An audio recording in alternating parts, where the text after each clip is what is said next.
Amsterdam has always been one of my favorite cities in Europe. I still admire the cute side streets and canals that cover the city, the strong English proficiency, and the variety of activities that you can do. Over the years, I've grown an affinity for both coffee and vinyl culture, and Amsterdam does both very well. However, this time around, I signed up for my very first Hyrox competition, so that's what prompted me to take the 3-hour bus ride journey over the weekend, and here's how it went.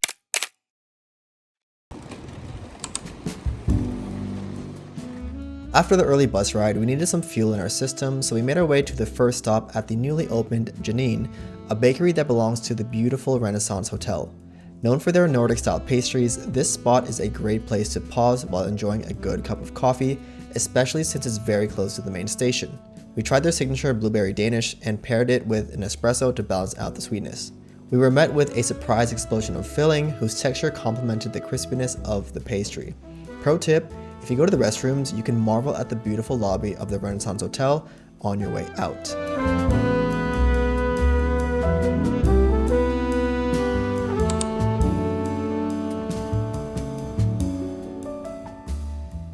Opened in 2024, Haku is a Japanese-inspired, minimal specialty coffee shop located around the corner from the Anne Frank Museum. The name means white in English, but the connotation is all about purity, which is what they focus on in each of their carefully curated beans that can be served either as an espresso-based drink, a pour-over, or even an AeroPress. They've also got matcha and tea if coffee isn't your thing. We went with their Colombian roast with notes of lemongrass, apricot, and honey, and its clean taste perfectly reflected their intentions of highlighting each cup's purity. They also put effort into highlighting local artists' works, such as the ceramics on this wall.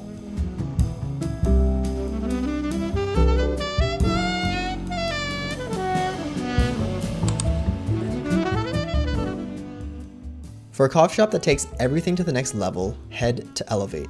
Just like the name suggests, they level up the coffee game by sourcing some of the best coffees available and putting customer experience at the forefront of what they do.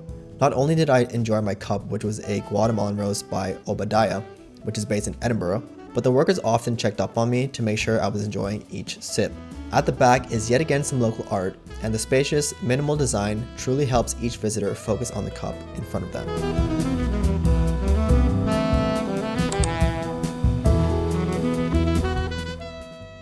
Now, no coffee trip to Amsterdam is complete without visiting arguably the most renowned roaster, DAC. They recently moved their showroom to the Old West part of Amsterdam, and man is it stunning. I often see their beans at coffee shops all over Europe, but never have I seen so many of their varieties all at once. Just like their minimal packaging, the space is simple with a silver chrome color scheme and is designed intentionally to make you stop and marvel at their wide variety of roasts before making your order. We went with the pineapple co-fermented roast from Colombia called Electric Lime, and what really stood out was the floral acidity.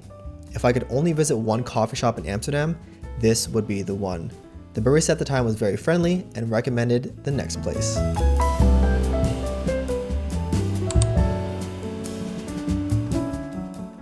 This spot was recommended not only by the barista at DAC, but also the one at Elevate, and I can really see why.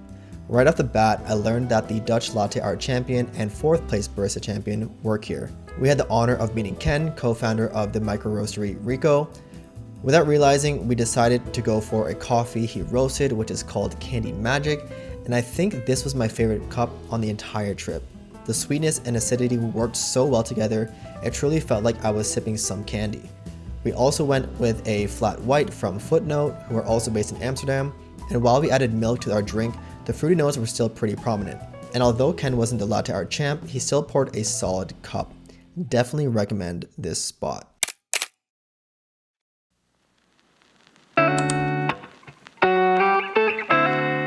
Moving on to matcha, we had a handful of spots we wanted to check out, but we ended up at Taigu, a lunch spot that offers some really good matcha. We went with a matcha latte with some mochi on top to give us a bit more substance, and the pairing was so good. If we didn't have lunch reservations, we would have probably ordered their food, which also looked really good.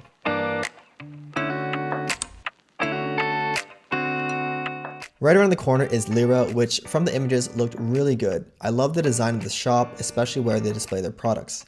After admiring the design, we found the prices just a bit too high for our taste at the time, so we didn't get anything, but I wouldn't count this place out.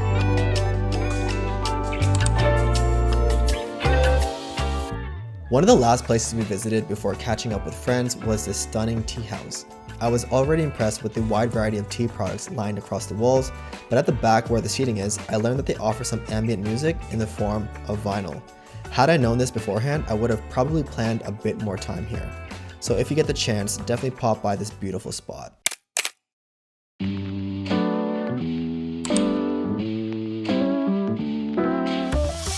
Now, as I was preparing for my trip, I stumbled upon a massively underrated Dutch group, Lucifer, and so I reserved a copy of their album As We Are. However, hidden behind stacks of records, the owner told me he couldn't find it, which kind of upset me, but I don't blame him. His shop is a beautifully chaotic place with very little room to walk around. I did, however, also reserve the sequel to Dave Brubeck's Time Out called Time Further Out for a pretty sweet deal. You can definitely spend hours here, but you might get overwhelmed with how compact the space is. But prices are definitely fair though.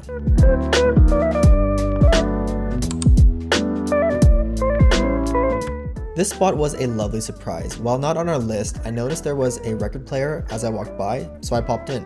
The shop sources products from different countries all over Asia, and so the records on display are some of the most exotic records I've ever seen. We took our time enjoying some city pop and ambient music before perusing through the wide variety of knickknacks. The shop has a lot of character and is definitely worth a visit.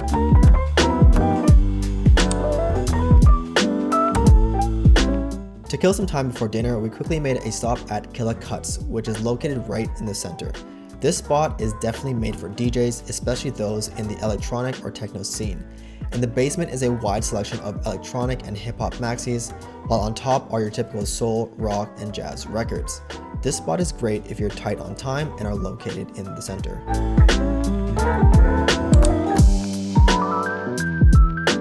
This spot wasn't initially on my list, but it was on the way to our next destination and we needed to kill some more time. And man, was I in for a treat. This place is for the boys. Not only is it a record shop specializing in hip hop and electronic music, but they also sell vintage streetwear clothing, they have a GameCube setup, and they have this living room style setup with some magazines intended for people like me. So I took my time to peruse through some records I didn't recognize, but I can tell that this place is intended for DJs. I sampled some hip hop, techno, and realized I could have spent hours here. Definitely stop by if any of this resonated with you.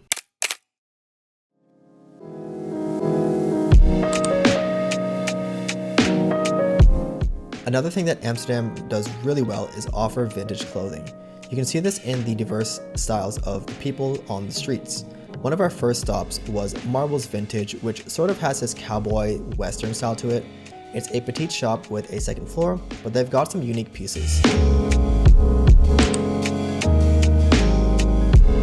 Another cool spot on the street was Vintage Island, which has a couple of locations in the center. They've got a pretty decent selection catering to both men and women quite evenly.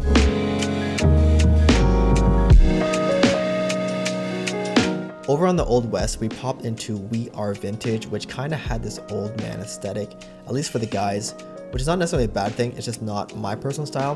But if you're into knits and jackets, you might find something for you here.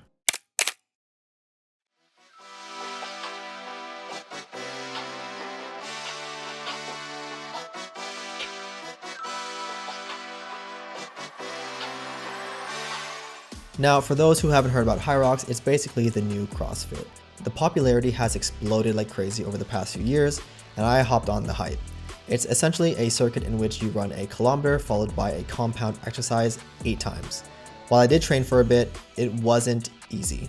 I ended up cramping on my second last kilometer, which made my wall balls even more painful. At the end, I achieved my soft goal of sub 1 hour and 30 minutes, and I was even more motivated to try again. I literally just signed up for doubles with a friend in April. What I really loved were the recovery options at the end, and I felt the overall event was quite organized.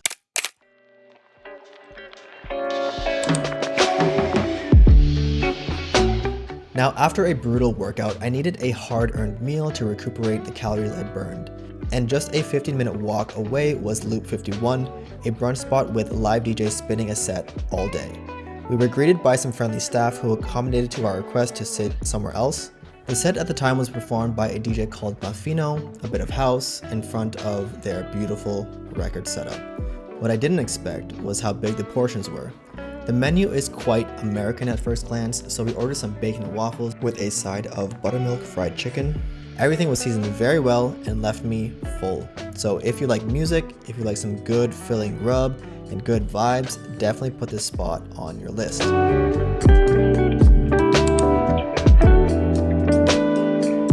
Now, as you might know, Indonesia was once a Dutch colony, and so there's a relatively good amount of Indonesian food all over the city, something I don't really have in Düsseldorf. This spot is somewhere between a fast food and sit-down restaurant with a quick turnaround time, limited seating, and an open kitchen. It caught our eye as we were walking down the street that morning. We went with the satay with rice and the chicken skewers. The sauce was really nice and the skewers were cooked well. I could definitely recommend this spot for a bite to go or just a place to pause.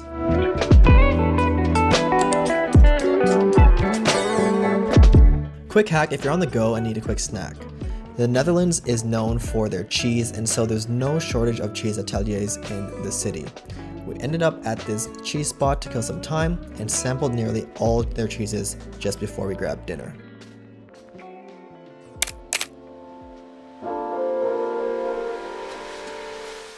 After a quick stop in the city, I felt like I was there for a week. Amsterdam is bustling with sights and activities for all tastes. I always discover something new, and I'm often greeted with a smile.